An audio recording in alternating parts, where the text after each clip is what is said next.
ទាំងអស់គ្នាថ្ងៃនេះខ្ញុំមានចំណេះដឹងមួយទៀតបាទចំចែករំលែកបងប្អូនប្រជាកសិករខ្មែរយើងហើយក៏ដូចជាបងប្អូន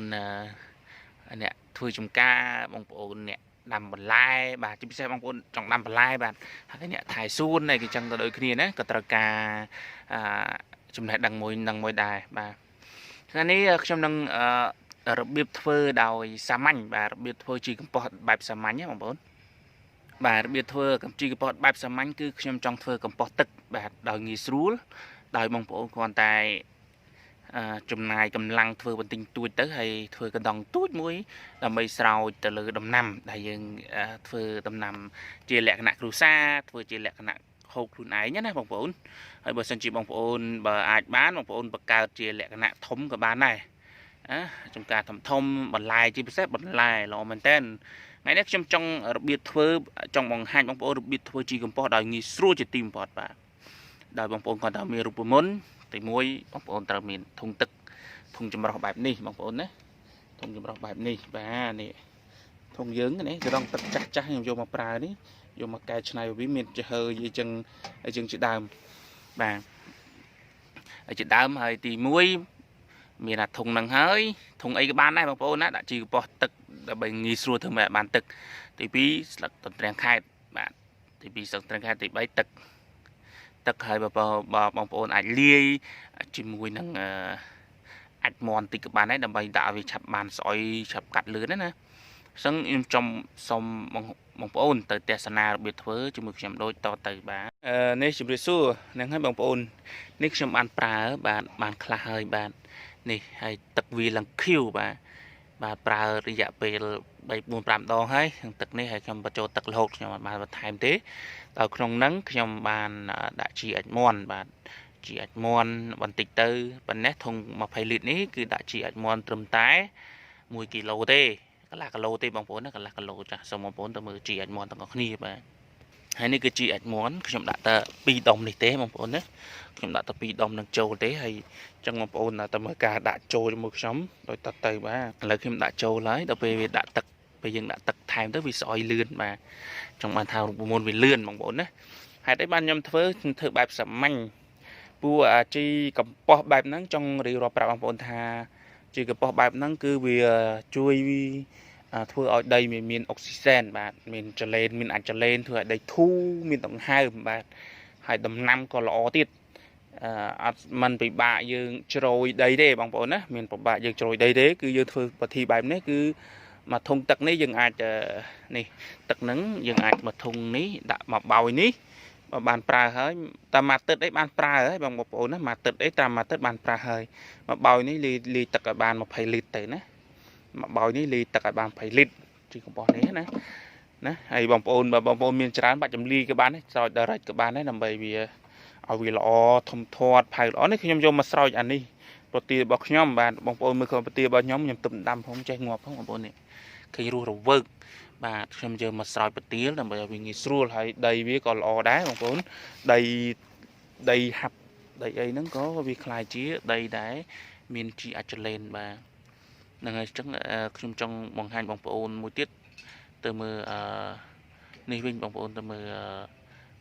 ស្លឹកតន្ត្រីខេតទាំងអស់គ្នាបាទខ្ញុំគ្រាន់តែ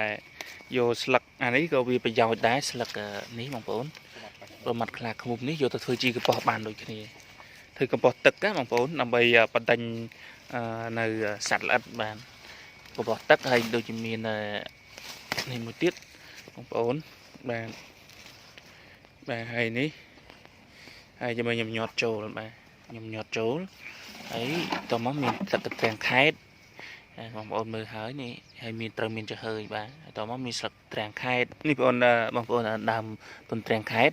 បាទយកទាំងដើមយកទាំងអីទៅហើយចំណោះkhôngបាច់ទេបងប្អូនមិនអីទេអានេះកាន់តែច្រើនកាន់តែល្អបាទពួកអានេះហ៎កាន់តែច្រើនកាន់តែល្អបាទសុខភាព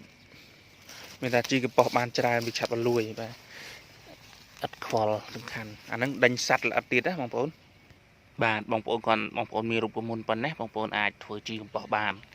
ទី1នេះយើងមានស្លឹកប្រមាត់ខ្លាឃ្មុំបាទហើយស្លឹកកន្ទាំងខេតសិត ថ្នាំបាទព្រោះពួកnóសត្វដេញថ្នាំវាជាថ្នាំសម្រាប់សត្វល្អិតផងបណ្ដាញសត្វផងបាទហើយនេះខ្ញុំបានដាក់ហើយបាទហើយយើងមានរូបមន្តប៉ុណ្ណឹងក៏បានដែរសម្រាប់ធ្វើជាកប៉ុតទឹកគឺងាយស្រួលទេបងប្អូនណាបងប្អូនត្រាំស្អីក៏បានដែរស្លឹកឈើជាពិសេសស្លឹកឈើដែលមានជួយទៅលើដើមឈើហើយបណ្ដាញសត្វគឺមានពួកប្រមាត់ខ្លាឃ្មុំហើយនឹងដើមទំទៀងខេតនឹងឯងបាទសត្វកពុសត្វតែខ្លាំងបាទរបៀបធ្វើបាទហ្នឹងហើយបងប្អូនជាពិសេសបើសិនជាបងប្អូនមកទឹកបងប្អូនអាចប្រើបានហើយទឹកនេះ2 លីត្រហ្នឹង2 លីត្រអាហ្នឹងមួយកាហ្នឹងគឺបងប្អូនត្រូវលេបទឹក20 លីត្របាទហើយយកមកស្រោចដើមឈើល្អមើលដើមឈើខ្ញុំទៅនេះដាំអត់ចេះងាប់មិនទេរស់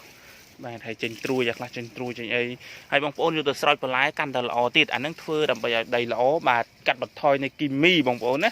កាត់បន្ថយគីមីបាទហើយយើងធ្វើបែបគ្រួសារអញ្ចឹងគឺយើងជួយសុខភាពយើងបងប្អូនបានច្រើនបាទវិធីធ្វើបែបអញ្ចឹងបងប្អូនណាញាត់ទៅហើយបាទហើយបងប្អូនមានឡាំងច្រើនដាក់ឲ្យច្រើនទៅបើសិនជាបងប្អូនមានធុងទឹកធំ20 លីត្រ50 លីត្រ100 លីត្របងប្អូនប្រើអាហ្នឹងក៏បានដែរដាក់ឲ្យច្រើនចោលទៅហើយបងប្អូនមានដើមស្អីគេមួយទៀតវបណ្ដុលពេជ្របងប្អូនដាក់ក៏ល្អដែរវាជួយបណ្ដាញអានេះខ្ញុំដាក់ប្រមាត់ខ្លាឃ្មុំបាទដើម្បីអានេះប្រមាត់ខ្លាឃ្មុំដើម្បីបណ្ដាញសត្វល្អិតបាទហើយលួយលឿនណាស់ហើយបងប្អូនដាក់អាចមន់បន្តិចទៅប៉ុណ្ណេះហ្នឹង20 លីត្រនេះដាក់អាចមន់ត្រឹមតែកន្លះគីឡូទៅបានហើយបន្តិចបានហើយបាទពីដុំបានដល់កន្លះគីឡូទេណាបាទឥឡូវខ្ញុំដាក់ទឹកចូលណារបៀបធ្វើបាទបងប្អូនធ្វើបែបអញ្ចឹងគឺបងប្អូនសុខភាពបងប្អូនហូបបន្លែគឺជួយបងប្អូនច្រើនណាយើងបន្លែក៏ល្អយើងញ៉ាំបន្លែក៏សុខភាពទៀតបន្លែបែបធម្មជាតិគឺសុខភាពជួយផ្នែកយើងភ្លឺថ្លាដែរណាបាទអញ្ចឹងអរគុណបងប្អូនបាទបន្ទាប់ពីបងប្អូនបានឃើញខ្ញុំគិតថាបងប្អូននឹងអាច share ចែករំលែកគ្នាជាចំណេះដឹងបាទហើយខ្ញុំធ្វើលក្ខណៈបែបលក្ខណៈគ្រួសារបាទហើយខ្ញុំធ្វើនេះគឺកាត់បន្ថយលុយ